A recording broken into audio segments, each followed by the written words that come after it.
Everybody, welcome back to the 312 Podcast. This is a special episode. We're talking all about Connecticut's release-based cleanup regulations with Jason Beach, regional manager here in the Farmington office. Now, don't turn away just yet. I know that a lot of you out there are not in the state of Connecticut, and you may be thinking to yourself, why should I care about what's going on regulatorily in the state of Connecticut? Well, discussions like what you're about to hear in this episode are so important for understanding how new regulations come together and how regulated communities are impacted. And with things like PFAS coming up, we're going to see states taking a much bigger role in how regulations affect various communities across the country. So, understanding how things happen in a state like Connecticut, seeing this process, seeing how consultants react, and the kind of feedback we get from it is very helpful for understanding how these things will affect you in the state you're at. Plus, it's just a really interesting conversation, as Jason can tell you. Yeah, absolutely, Tom. Yeah. Connecticut, I know it's called the Constitution State, but I think it also goes by the land of steady habits. Yep. And the old regulations, the property transfer law was in place for decades. And finally, the state recognized that it wasn't really making sense in today's world. So to your point about beyond Connecticut, these regulations, these new release-based cleanup regulations were developed with a lot of collaboration outside of Connecticut, and that, the working groups and things that the state put in place was comprised of folks that had knowledge about how regulations in other states were developed. And so all that was taken into consideration as the RBCRs were drafted. And I think ultimately it's going to be a good, set of regulations that we all can work with here in the state. And to your point about PFAS, I mean, there's definitely some carve-outs and certain provisions in the RBCRs around PFAS. So yeah, it's more than just Connecticut in terms of how they were developed and their importance and just the legislative and regulatory development process. Mm-hmm. Yep. And for those of you out there who are regular listeners, you will know that the 312 Podcast is divided up into a work hard and a play hard segment. Work hard, where we all business, and play hard, where we get to know people a little bit better. This episode will be a combination of both. And that means that the entire episode will be viewable as a YouTube video on HRP's YouTube channel. And for those of you that join us on the YouTube segment, you will be able to enjoy a special treat, the appearance of Matt Wujcik's dog, Opal, who joins us for the entirety of the podcast. You don't want to miss that good dog content, so head over to HRP Associates, Inc. on YouTube and check us out there. Jason? Looking forward for everybody getting to enjoy this conversation. Me too, Tom. Yeah, it's going to be fun. Thank you. Absolutely. All right, folks. We'll see you over there. All righty. Hi, everyone. This is Jason Beach from HRP Associates here in Farmington, Connecticut. And today we're going to be taking over Tom's podcast, talking about the release-based cleanup regulations. I've personally been talking about them with Tom behind the camera now and Brooke now for, what's it been, 3-4 months anyway, as we lead up to the effective date of the release-based cleanup regs. And today I'm bringing a lot of my good colleagues here who have also been working behind the scenes, feeding me information and saying, hey, did you know about this new development and stuff? So I guess we could go around the room and starting with Lisa, if you could just introduce yourself and tell us who you are and a little bit about your role here and that type of stuff, please. Hi, I'm Lisa Aglieco. I'm a senior project manager here at HRP Associates. I oversee projects and help get them done. My name's Spencer Walker. I'm a project level consultant here at HRP. I've been here for 3 years, and I've been working on lots of different kinds of sites. And this is Opal, Matt's dog. Go ahead, Carly. I'm Carly Saindon. Same as Spencer. I'm a consultant. Been here about 3 years, almost 4 years, with this great team of people. Yeah, and I'm Matt Wujcik, a senior project manager here in the Farmington office. Also an LEP for the state of Connecticut for the last 8 years, and just getting ready for these new regs and trying to understand them. And I have a good amount of some staff in here that help me day-to-day activities, getting sites cleaned up and moved forward. Yeah, so thanks everyone for the intros. Opal knows a thing or two about these regs too. She may have eaten the front page of the regs, But anyhow, The purpose, I think, here today, talking about the RBCRs, isn't necessarily to give like consulting advice. This is just sort of our current understanding of the regulations, what they could mean for business, what people should be thinking about and everything. But there's a lot of case-by-case, site-specific and release-specific information to consider. So take this for just our general thoughts on the matter. But as these regulations become effective here in less than a month, we're going to start to put them to practice. We're going to learn some things along the way. There's obviously a lot of collaboration internally here at HRP as well as with clients and certainly the regulators. So this information, well, it's currently what we understand to be the case, is subject to change. So I just want to put that disclaimer out there. And with that, I'd good discussion going. Exactly. Yeah, we need some good discussion here. So we've kind of brainstormed a little bit on some questions that's been sort of bugging us and kind of different ideas and things. So somebody want to lead us off on a question and go from there? Yeah, we should probably jump right into how the property transfer law, as we've been working with since what, 96? I think it's 1996. That's right. How that's going to sunset and what does that mean? Actually, I think it's now that I'm thinking about it, I think the property transfer law actually goes back to the Early 80s. Yeah, the LAP program was what, 96? Yeah. The property transfer law, I recall looking at some old records where people submitted Form 1s to the state back in like circa 1987 and 1990 and all that. So that program's been around for decades. I've been in the industry now 25 years, and pretty much from the first week I was doing consulting here in Connecticut, people would be like, oh, the Transfer Act, it's lopsided, it's not really fair to all entities and all releases, it ignores gasoline filling stations and other certain businesses, and then it unnecessarily sort of puts a lot more bias on other industries that are less represented, like say dry cleaners or furniture strippers and things. So it kind of, the intent of it was wonderful, but I feel it got in the way of a lot of development opportunity in the state, and sort of probably ultimately could have led to more cleanup. More cleanup, dilapidated buildings that become brownfields or liabilities for towns to have in their neighborhoods and stuff. So does anybody have thoughts on the Transfer Act and kind of the RBCRs and everything? Yeah, I mean, I know that Deep was always marketing as like with the RBCRs sort of taking over and the Property Transfer Act sunsetting. It's like the release-based stuff is supposed to bring us more in line with like, I think 48 other states that have it in terms of more of a release-based thing. Massachusetts has their tiering program. So I think it was an opportunity for Deep and the regulators to kind of sunset the Transfer Act and then bring it more towards like what all the other states are in the surrounding area are sort of doing, and keep it more in line with that. What's going to be interesting is, yes, it's sunsetting the property transfer, but those that are already grandfathered in are still obligated to, finish out their cleanup of their sites and ultimately verification. So it's going to be interesting how, those clients, and we look on project specific sites where we try to figure out whether it makes sense to go to the release-based program and leave the property transfer as they know it, or stay in the program and finish out. I know that's going to be kind of a hot topic for some of our clients that are, grandfathered in and coming up. Hey, does it make sense? We've already had a couple asking that.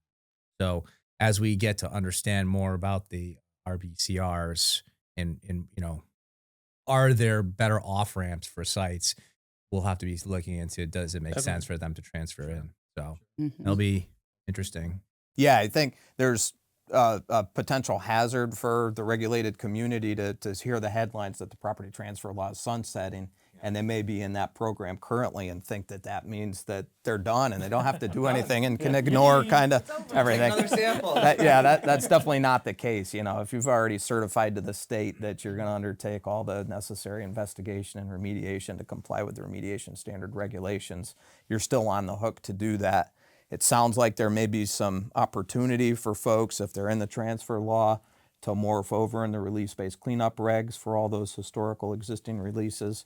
But to your point, does that make good business sense, or is it better just to stay in the current framework of the transfer law? Or how do the properties that don't have an actual property transfer schedule prior to 2008, how are those going to be? Are those going to be just ultimately kicked in to the RBCRs? Oh, There goes Opal. yeah. That's going to be another discussion of how those are going to be affected. That's a good point. And those that are missing out on their current schedules that are after 2008. So it's going to be a lot of discussion. Yeah. Pros and cons with Yes. both models. I think with the new program, there are fees. Once a release gets assigned to one of the 4 tiers, there's an associated annual fee with that, and that fee increases annually until that release is satisfactorily remediated and stuff. So that could be something too. So it could be consider. if you have a release, maybe it's a more simple site or a simple release, and you're going to be able to address it quickly. Maybe you're better off moving into RBCRs because if you're going to be able to take care of it quickly, you're probably going to be able to avoid those fees.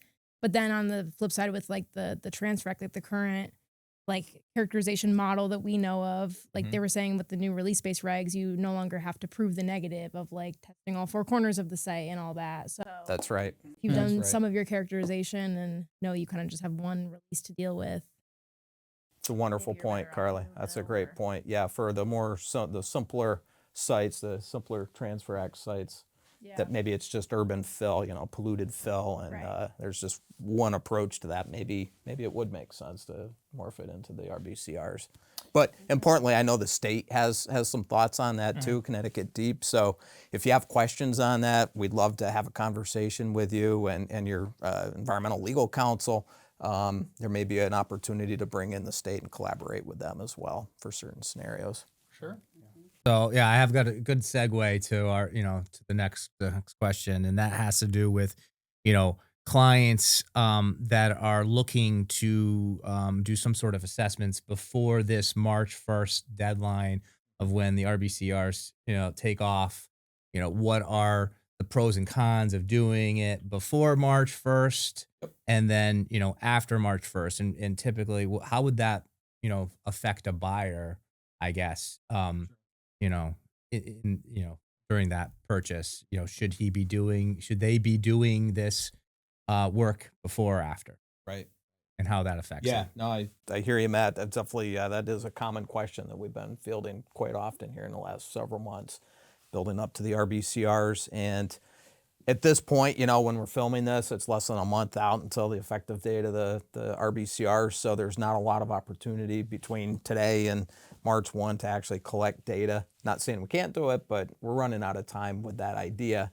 But there's literally thousands of properties in Connecticut that have been investigated, and there's data that exists for them, and that data is probably in a report somewhere in somebody's filing cabinet. And there is this idea, like you mentioned, of a filing cabinet exemption where there's the release-based cleanup regs don't compel the owner to voluntarily just go into their archive files and go through old historical reports and look through them and determine is there evidence of a release in these old reports, these old dusty reports in a vacuum, right? Yeah. But bigger picture though, if and when they have some business requirement, whether they're selling the property or maybe they're looking to purchase a new property or maybe they're getting bank financing and many other scenarios, that could drive the need to take a look in those file cabinets, like for example, like a phase 1 site assessment. Part of the scope of a phase 1 is to look at all available, reasonably ascertainable information and go through it. And the purpose of that sort of data mining is to evaluate if there's evidence of a recognized environmental condition as it's defined. And that could very well translate to a potential line of evidence of a release that could trigger the new RBCRs and discovery of a release. So, and then there's timelines, and I don't know, Lisa, if you want to talk a bit about that. Well, I was going to say, so even if you collect the data before March 1st, the effective date, then it might still come into play down the road when you go back out to the site during another investigation and you see something out there that might be a stain or something else that leads you to that old report and reviewing that data. Then that information becomes discoverable and reportable under the RBCRs. That's right. Yeah, and this concept of discovery of a release is really, at the center of this whole set of regulations. It may be something we should discuss further. Yeah. So what is the discovery of a release pursuant to the RBCR, Spencer?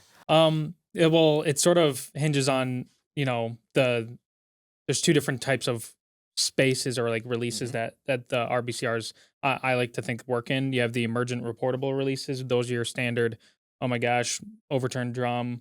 And depending on a variety of factors like the type of substance released or the quantity released, it could become like something you'd call into the emergency spill department, and then it gets addressed that way as an emergent reportable release. But with the multiple lines of evidence, it's more touching upon an existing or like a historical release. So if you're going out on a site assessment, phase 1 site assessment, you see some staining or something that would the regulations do give out like a few examples, staining being one of them, odors being another, Field screening being another. Field screening for sure. Yeah. So something that might have pointed like, okay, there was a release here that wasn't necessarily like observed to being released. So those are sort of the two spaces in there. And then but with the historical existing releases being multiple lines of evidence, there's a lot of different things that could kick off a discovery.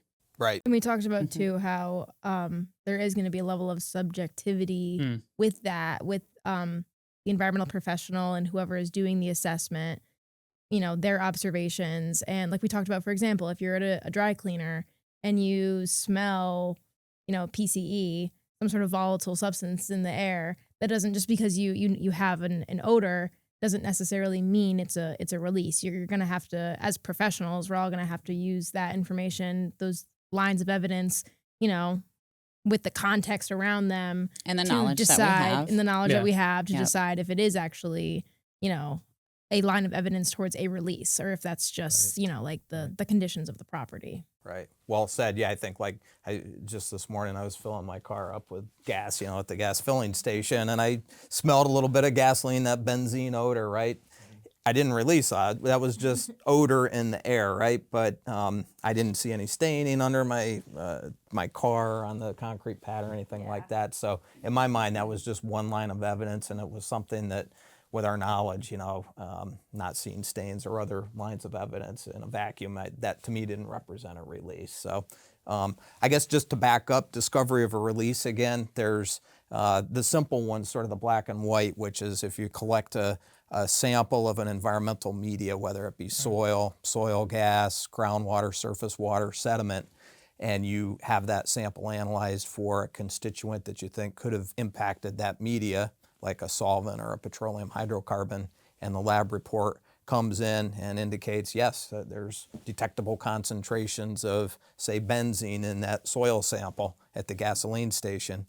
That in and of itself constitutes discovery of a release. Yeah, it's pretty black and white. Yeah, so that's easy. Similarly, if as environmental professionals were out on a site and we observe a sheen on a surface water body, or if we're sampling a groundwater monitoring well and observe oil, like floating oil product, NAPL as they call it, non-aqueous phase liquid, in a sample, that's a slam dunk. That constitutes discovery of a release. So what we were talking about a minute ago about these multiple lines of evidence, that's sort of the third bucket that gets us into what constitutes discovery of a release, and that's the one that's more ambiguous, and I think that's important for environmental professionals to use our judgment and determine, like, yeah, I smell gasoline at the gas pump.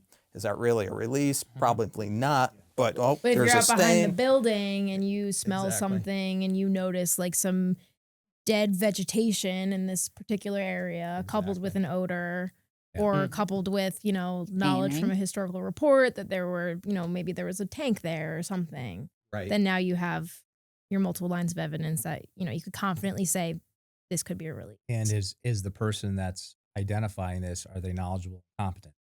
Yes. Yep. Right. Yeah, they, Right. can't be Joe Schmo off the street walking around who just, could they call in a release? Well, they can call in a spill, but I don't think that person would be discovering a release because In they're with not the- knowledgeable. They're not performing an investigation Yeah. of the property. So if they do see something like that, we encourage everybody to call the state and Yeah. report the spill so that it can be properly addressed. Right. Another little important tidbit here, just an afterthought to this discovery of a release through these multiple lines of evidence. That doesn't mean that once you've discovered multiple lines of evidence that you think constitute discovery of a release that you need to go to town and just start excavating soil to remove that stain and stuff. Yeah. At that point, as environmental professionals, the next logical step would be, okay, I see a stain, it smells like oil, I'm getting hits on my meter here, my PID, and yeah, there's definitely multiple lines of evidence that there's a likely release there. The next logical step would be to collect a sample or to collect environmental data about whatever those lines of evidence are to further investigate what you're actually dealing with there. And then that will become more black and white information. Is there a release? Get some numbers, figure out how it falls into the new regs reporting criteria. So here's a question I have is, so let's say, you're on a phase 1 environmental site assessment, site walk, and you do, have a couple of lines of evidence just at the phase 1 level that indicate that you have a release. Okay. And then, so as you're required to do, you move on to more of a phase 2, you collect those environmental media samples, and let's say you're good. Like you collect a couple samples and it's actually ND. Where do you fall on that, on your requirements then? Are you still required to sort of report it and then report?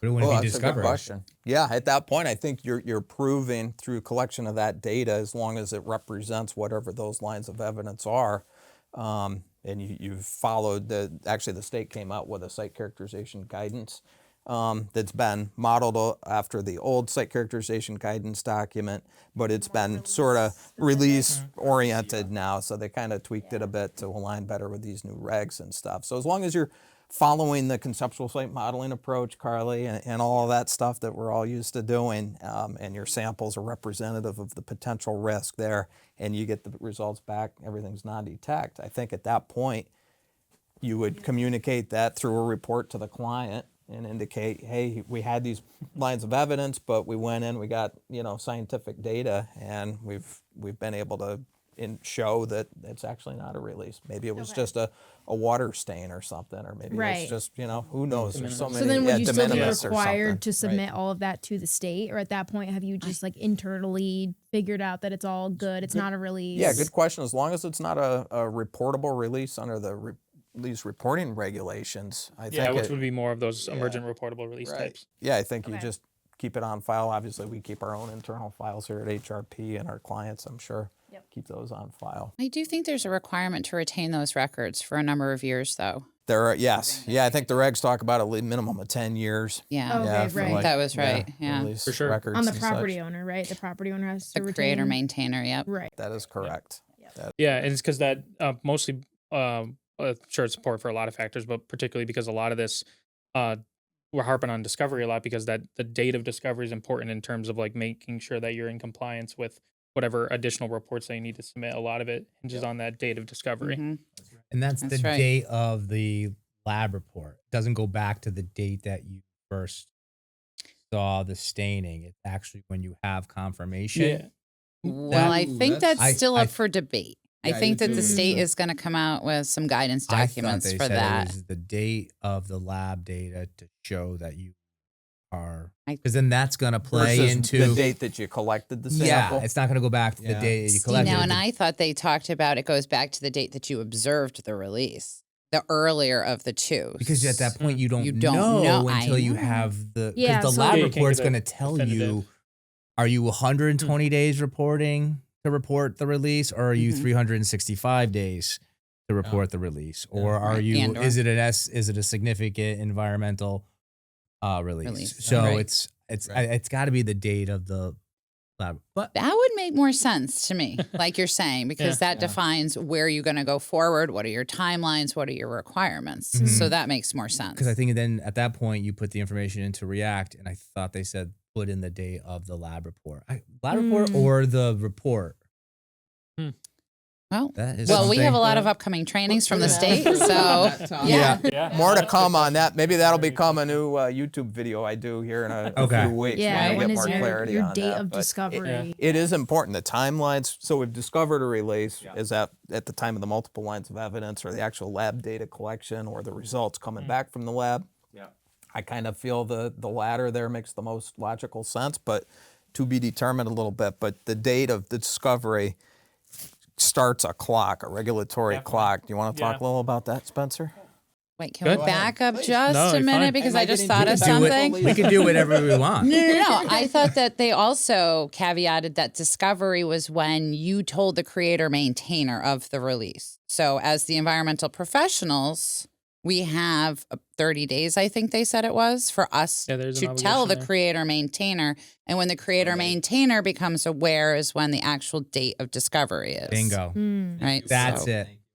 That's Someone was Great. paying yeah. close yeah. attention. Okay, so Read. then my Did their one final homework. question is, do you have to tell the creator maintainer for at the, that phase 1 stage of, okay, we observed these things and this, these are our multiple lines of evidence that constitute a release? Or do they become aware when that lab data comes in? Well, as a good As soon as you tell consultant, them. we would tell them right away what we see on site, right? Okay, That okay. maybe might impact their business Unless it's an decisions. SE, a significant environmental release, then it's Right. quicker than the 30 days. If sure. it's something that's Right. just the 120 or 365-day reporting, we have the 30 days Mhm. to tell the client, and then the clock starts. And in a way, Yeah. it's like we wouldn't be moving on to a phase 2 and collecting environmental media samples unless the client was aware of, the condition that would Like a prompt precondition. us to Well, they're already collect those concerned, is what you're samples. saying, right? They're already concerned about something being there on Yes, that and without property. us so- telling them, like, hey, we found something here, we got to collect samples. Like, we wouldn't just go out there and Mhm. collect them Right, without but making it them is aware. good to make But them what- aware. Like we went behind the building and there was all this blue soil. Like, Yeah. I don't know, you might want to, pump the brakes on So, this but one. how does that work if we do the phase 1, as part of the phase 1, we review a previous report that has data that showed that there was contamination, there's not any cleanup report. Yep. We go out, do the site visit, we see where they were talking about staining and stuff. And so do we have to get lab data to confirm what was already confirmed based on the previous report? And so does that start the date of a release? Yeah, and the thing is, like a lot of times we'll do a phase 1 for like a property owner that's looking to position that property for sale, and they kind of want to know what they have or as liabilities before they go into advertising the property for sale. And let's say we do our work, do our assessment, we've got multiple lines of evidence that we think constitute discovery of a release. We provide that report to the property owner, who would be considered the maintainer. Is that enough to start that clock, that they're now knowledgeable of those multiple lines of evidence? Because a lot of times, like, we'll submit a report and it'll take weeks, maybe months, maybe never, where the owner actually decides that they want to proceed with a phase 2 to collect the actual analytical data. So clarity on that is, I think, going to be important moving forward. And I don't actually know where that lands yet. So Because then it's And- like, we at that point might also have an obligation of like, hey, we know that there is a potential release here and we need to start Right. taking action. So How do we know if it's a significant environmental release or just a regular release? yeah. Mhm. Right. Yep. And then Mm. finances also come into play with this for our clients. Do they have the money to perform the next phase and the next investigation or not? And sometimes that slows us down. So Yeah. I'm not sure with all these timeline reporting requirements, how that's going to play into it. yeah, all good questions. We're going to work through it. It's a bit of an evolving topic, obviously. So, I don't know. So we've talked about, the sunsetting of the transfer law and these new regulations that are more of a risk-based, release-based program, which makes good logical sense. We talked about discovery of a release. What other questions do you folks have? Do we want to talk about the React system and how that'll be jiving with the new regs? Sure. I'm not the most technologically advanced person at the firm by any means. But, Does someone know what React stands for? yeah, I could look it up. Oh. It's release something tracker. Yeah. Release tractor, RT, right? Yeah. Well, it's something to sort of relate to what we were just talking about, like this whole like timeline of discovery and stuff. Is that the new React system that Deep I think launched last Friday, Yeah, I think it or was well, last I don't Friday. know when you all will be watching this, 30th. but yeah. So but it launched and it had all the design of it that they've been sort of playing around with is so that way it makes it easier for someone who's either the owner or maintainer of a release or has a property in the Property Transfer Act to sort of have a more clear layout of the timeline obligation. So like if your verification report is due for instance, or if you need to, bring the release to an emergent reportable release to a tier characterization or something like that, it sort of lays out in almost a chronological way of like the different submittals you need to do. And that's public access. Like Yeah. I haven't done it yet. I need to. You have to sign in, create a username, password, and then you're good. And that anybody can do that and have access to. I believe it's both ways. Like It's you both, can, yeah. you can view the data in the portal as just like a non-registered user. But if you want to upload, documents and be like the full an authorized user on a certain user case, name, password. yes. Okay. Yep. For sure. Yeah. Yeah, I think, going back to phase one site assessments, I think React is going to be a really helpful tool for environmental professionals and attorneys and anyone else that wants to go back and look at historical environmental reports and get a sense of what may be associated with a property or an area. That's all publicly discoverable and it's going to be really easy to mine that information using React from this point forward. Yeah. So do all phase ones now get uploaded or only for phase ones that trigger discovery? No, what I'm talking about is more we're doing the environmental records review part of the phase one assessment. And in the old days, we used to go to Connecticut Deep up in Hartford, 79 Elm Street, go in the basement and request files for a given property. Now, I think part of that assessment will include reviewing what's available online through this new React system. It'll be a new like search engine almost for us, like a new database. Exactly. So we may get it to a point where we don't have to go up to Hartford anymore and go through the files. That's the point I was making. Yeah.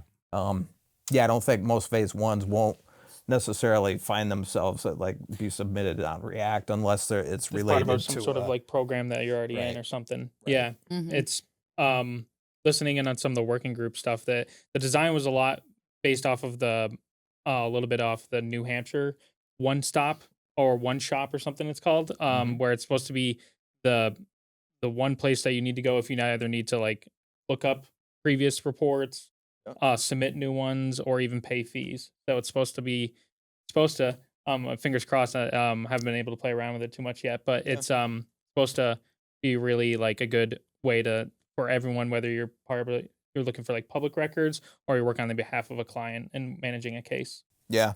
I think ideally it'll really help to keep us organized too. If you're Without a a doubt. project manager who like has a lot of projects going on or whatever, like, you'll be able to, it has dashboards Yeah. that will allow you to see all your The status of deadlines. and- exactly When what your your due dates are prompt coming you, up. like, hey, your tier assignment for this release hasn't been done yet. You're coming up on a year, clock's ticking. Yeah. So I totally agree. I think at the end of the day, there's going to obviously be a learning curve, and I'm sure everybody's going to be patient with one another as we all get up to speed on this new program. But bigger picture, long term, I do see value in it. I think it'll be good. And a little plug for Deep, our friends up in Hartford. They're doing this month and next month, I think, or at least month Definitely of February. February. Was it every Thursday? They're Every doing some Thursday is going to training? be like the same like presentation, like an hour long, just going over the basics. And they'll actually have every Friday Q&A sessions where I think you can either go to Deep, like they're down in Hartford, or you can hop in online and like ask a bunch of questions, maybe even just site specific ones. Yeah. So if you go to just go to their website, you can see the link to register for those. They want to help courses, and so, make this right. thing a success Yeah. and get it off the ground.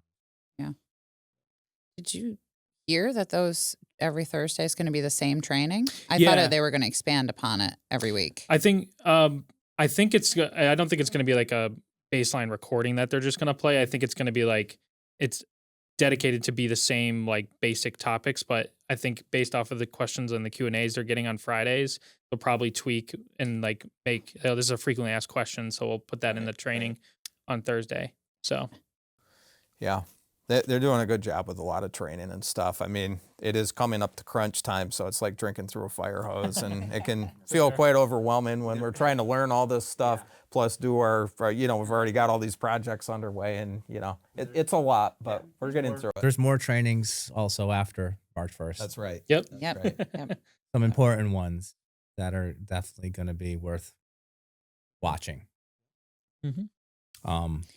One other thing, going back just real quick, I don't want to sidebar this again, but Lisa, I think when we started, we got in here, you mentioned that going back to that multiple lines of evidence thing, did you say the state came out with some guidance on that? They came out with guidance just 2 days ago, which would be February 2nd. Yeah. And I haven't even had a chance to look at it. I didn't even know it existed yet. I just saw that they released it, and so I pulled it up on my screen, but I haven't had a chance to read it yet. But it'll be interesting. Did you get an email or? Nope, I just went to their website. Okay. And EPOC's been very good too. Environmental Professionals of Connecticut. They've been good about doing outreach to emails, letting the emails blast, letting people know, like, hey, new information out on Deep about new regs. Yeah, they've been great with that. Yeah. All right. So React. What else you got? What other questions? Oh, there were some new categories in these new RBCRs that we should probably go over. Okay. Such as the residential standards now. The multifamily standards. Yeah. There's a lot more. There's other different programs and standards, off ramps, exceptions, more exemptions, background metal. Yeah, there's more clarity on how to evaluate and demonstrate that metals that you may be detecting in environmental media may be associated with a naturally occurring phenomenon versus representative of a release. And so there's a whole process, and they've got published numbers there. It's a huge problem here in Connecticut. Yeah, I mean, we have a lot of projects down sites. sort of in the south central coast of Connecticut along Long Island Sound with very high levels of arsenic. And we've been able to demonstrate by sample collection and everything that it's naturally occurring, but having the regulations acknowledge that and provide clarity is really helpful. So the residential, I think, are you talking like if there's a residential heating oil release, because there is a whole provision in the RBCRs around how to deal with a petroleum release associated with a heating oil tank in a residential dwelling. I think it may cover dwellings up to 4 dwelling units. Yeah, there are a few of those, like because I at least in the working group emails and all the communications, they're trying to like add in a few extra exemptions or something like that that were particularly helpful for like residential properties.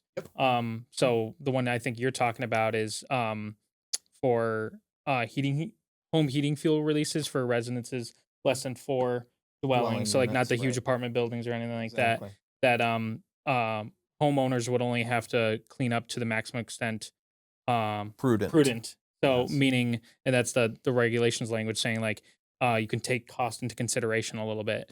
You don't need to put the whole house on stilts and relocate it, dig the soil from under the footings and put it back. Particularly with that soil underneath the building. Importantly, though, that's only if the release was caused by the property owner. For sure. If it's an issue of the oil delivery company overfilling the tank, or maybe filling a tank that, putting oil in the pipe and there's no tank on the downstream end, or other things like that, or if the delivery truck maybe tips over because it slipped on the ice like we're having these days, all that, at that point, if the release happens, those releases need to be remediated to the maximum extent practicable. Meaning which is taking into account all the engineering, and money's no concept in that context. So that's one of the provisions in there that sort of helps protect homeowners a little bit. And I think what Lisa's mentioning too is that there's a new DEC standard specific for multifamily residential uses. So that is the more than 4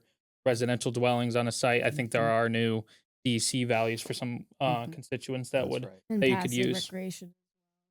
Yes. Yeah, we work with some towns and land trusts that have passive recreation properties or properties that they want to convert for Which is passive defined as recreational use. like I was just going to ask you to define that. Yeah, go for it. properties where people are recreating in the way of just like walking trails or sightseeing, but not so much like a sports field where people are really coming into close contact with soil. Or a playground, swing set, A stuff playground. like that. I think like there might be like a restriction on picnicking perhaps, but in general it's for properties where the main use is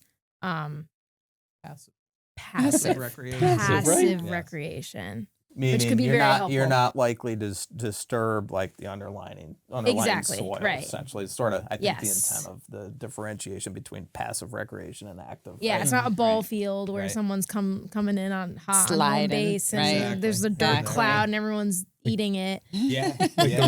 like the rails to trails. That's all through Connecticut because we don't really A lot of the railroads anymore. railroads. We're all now walking paths. Yep. That's right. Yeah. Yeah. Yep. Biking. So that would be a and- perfect example. Exactly. We do a lot of work in Connecticut with municipalities in the state on highways too, and there's some exceptions and exemptions around polluted material beneath existing roadways and stuff. And there's some room for wiggle room there, I guess, in the regs in terms of not having to deal with that fully, to save expense. And I think it'll be good for the state, Until the road's redone, I think. Oh yeah, sure. If you're going to be removing the roadway, you're going to have to deal with that material. Absolutely. Yes. So I think those new standards are going to be really helpful. I could definitely see it helping contaminated properties be reused for use cases that they were actually planning on doing. Like the residential standards can be pretty restrictive a lot of times. There's a lot of times where, we could say, yeah, this property would be great for a passive recreation use, or maybe a multifamily home, something, or like an apartment building.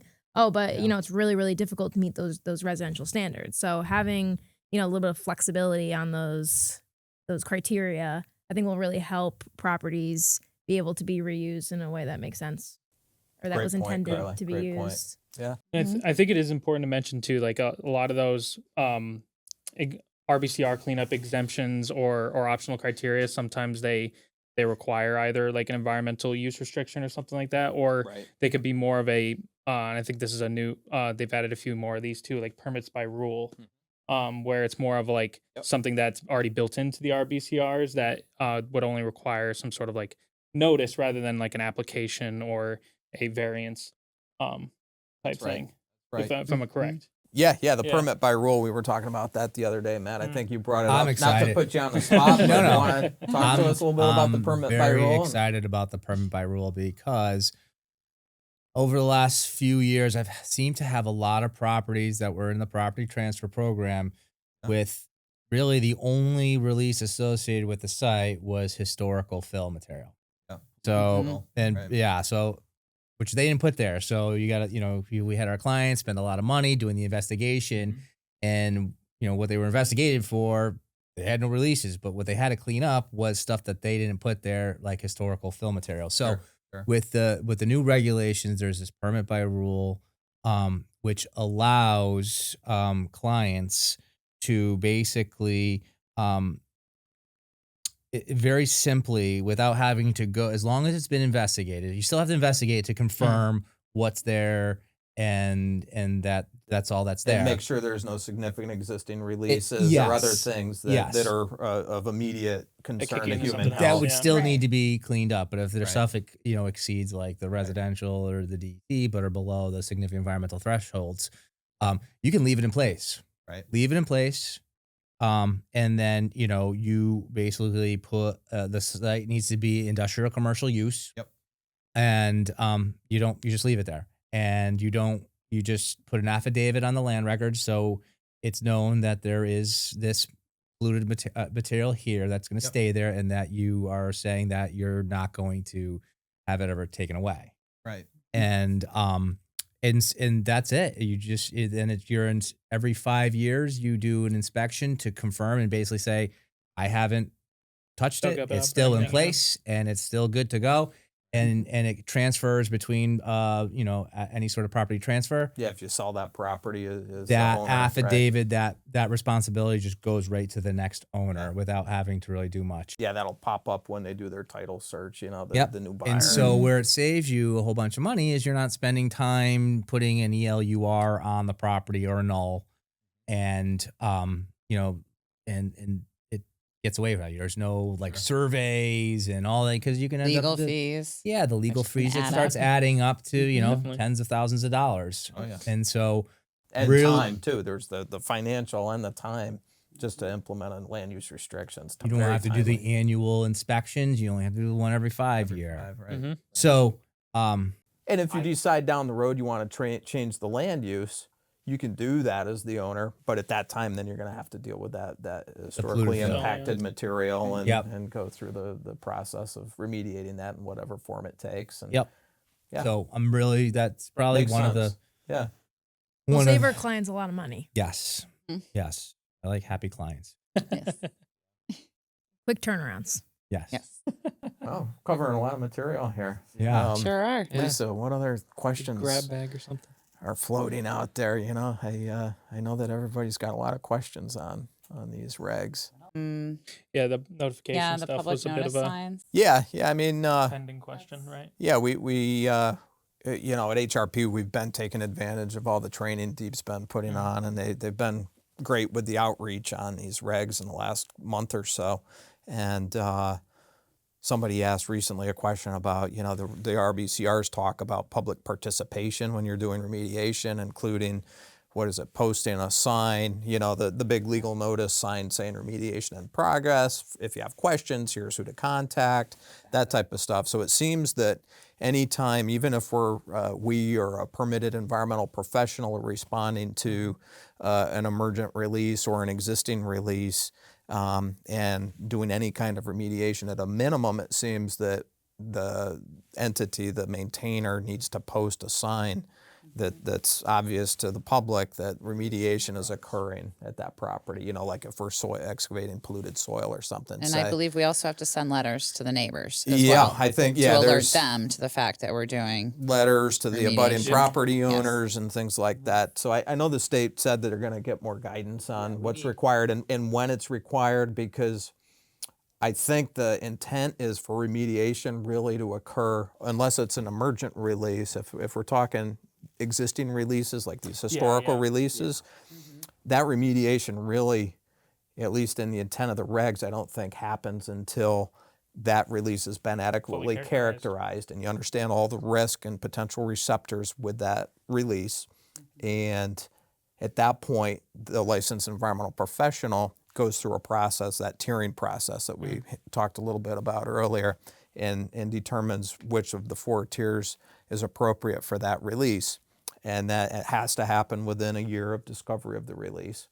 And at that point, that's when, remediation becomes the next step. And I think that's when the legal notices have to happen. But emergent releases, it's not as clear to me. At a minimum, I think you need the sign, but our spoke contractors or the I owner. was just going to bring that I don't know. up. Like, if you're responding to a spill in 2 hours, are you going to have that sign available to put up? Like, so that's a little. Yeah. Fair question. Or if there's these existing releases that you find during an investigation, and your data from your lab tells you need to clean it up either within 120 days before reporting or Based the on the year. circumstances, right? And the What do you concentrations. need to do for public? And that was the question that I think we're trying to find. What if we want to do that before we get into the having to report to DEEP or even getting into tier program? We just want the client's like, I want to get it done. I don't want to report this to DEEP. Just want to clean it up. How does the public notice work there? Is it just the sign, or is it the sign, The newspaper. letters, Yeah. newspaper? So I'd like a little bit more clarification on that, because I'm not really sure. Yeah. Public notice, and so we'll have to Yeah, and the circle way- back. It's an important And concept. the way that I read it, I don't even think you need a sign for that. It seemed Yeah, it's not as. It kinda It's not as it kinda got clear. glazed over. It's like, because you're if you not quite in the the regulations yet at you're that not in the point. reporting. Right. You're not. Yeah. The RBCRs Fair. aren't applying to that site at that point. So it is. You're right. That is very Write it confusing. down. we'll get Something to it. else to follow up Yeah. with. So we've been talking a lot about the RBCRs and LEPs and stuff. We love our acronyms, right? Oh, yeah. URs, the OURs, Yeah. NOLs. There's a lot. Another acronym that Spencer and I know very well at this Yep, point is sure. PEP. Does anybody know what a PEP is? Permitted environmental professional. Gold star. Gold star So, there. so these new regs have a provision now. So there's licensed environmental professionals, which I think most people in Connecticut are pretty familiar with at this point. You know, since what did we say, 1996? That program's been around. So people know about LEPs, but in the context of emergent releases, current like spills, active spill cases, you know, these emergency response cases where there's maybe a thunderstorm and a electrical transformer tipped over off a telephone pole after it got blown over by a windstorm or something and spilled dielectric fluid on the ground. That's a reportable release under the release reporting regs. And at that point, the maintainer or creator of that release needs to, you know, deal with that in a very quick way. Take 2 hours. They, you know, emergency spill contractor would typically be mobilizing to that incident. And long story short, these new regulations have a new environmental professional category known as a permitted environmental professional. And all of these go ahead if you have a question. No, I was going to ask how someone becomes a PEP. Well, yeah, so first and foremost, the spill contractors that have a permit, an individual permit under their 454 permit, they call it, they need to indicate on a modification to that permit in the coming weeks here, at least one of their staff need to become a permitted environmental professional for each and every emergency spill contractor in Connecticut that has a 450 permit. So they need to indicate one or more of their staff or contract employees who the PEP is, and there's very specific requirements to become a PEP. I can go through them. Spencer knows them very well too. If you want to go for it, go. 10 years of spill response stuff within the last 15 years, with education substitutions too. If you got a bachelor's degree in environmental science or something like that, could substitute. And then you got to have additional trainings. Typically a lot of the spill cleanup contractors would already have. That's your OSHA HAZWOP or your construction training and your incident command system training. And more importantly, now that the PEPs have their own sort of carve out in the RBCRs for what types of releases they can certify as closed or cleaned, he put out is requiring an 8-hour course and sort of just a crash course in all things RBCR or otherwise. And since HRP is an approved trainer to offer this PEP program, our next one's on February 25th as of this recording, but we'll be posting on our website, HRP training website, that you can register online, take a look, and you can always reach out to us at hrp.training@hrpassociates.com. Right. Yeah, links down below. Hit that subscribe button, of course, too. And thank you guys for trailblazing that training. That's amazing. I give a lot of credit to Spencer. I mean, Spencer identified the solicitation that Dee that had, was back in June. And I was a little hesitant on the whole thing. I was like, it's out of my comfort zone, but Spencer twisted my arm, and here we are. We're pros now, and it was a lot. We had our first training here very recently. And How many guys? How many people came? we had 40 people. 40 show people up? last time, and then we've got a training lined up for another 25, and I think about 25 more for our February 25th training. So That's right. So it's almost like it's pushing almost 100 people there, and I think it's important whether we wanted to accept it or not, the RBCRs are coming, and with the PEP obligations for emergent reportable releases, all these immediate action reports, which we can certainly get into maybe on another pod or something like that. But There's not time. Yeah, exactly right. If a PEP can't close it, an LEP's got to step in. So there's going to be a lot more for like an LEP firm like us. There's going to be a lot more connective tissue between us and those spill cleanup contractors. So it's going to be, there's going to be a lot more dialogue there. And if they can't close the release, you're going to need either CT Deep to oversee it, or an LEP firm. And that's something like an example of something that they can't close out is if they're cleaning up a underground storage tank and they find that the contamination from the release that they're cleaning up has impacted groundwater. For sure. Persistently, Yeah. right? And it defines what a persistent impact to groundwater is. It essentially would be if the spill contractor or the PEP's firm was out there with a vacuum truck and within a 24-hour period attempted at least 3 times to evacuate, or attempted 3 times, I should say, to evacuate that oil, say Right, the remove the sheen or gasoline, something. remove the sheen from the water. Yeah. And if they continue after that 3rd attempt within a 24-hour period to see a sheen or detect contamination in the groundwater, at that point it's considered a persistent groundwater impact. And that's something that a PEP can't certify. Yeah. And then at that point, LEP.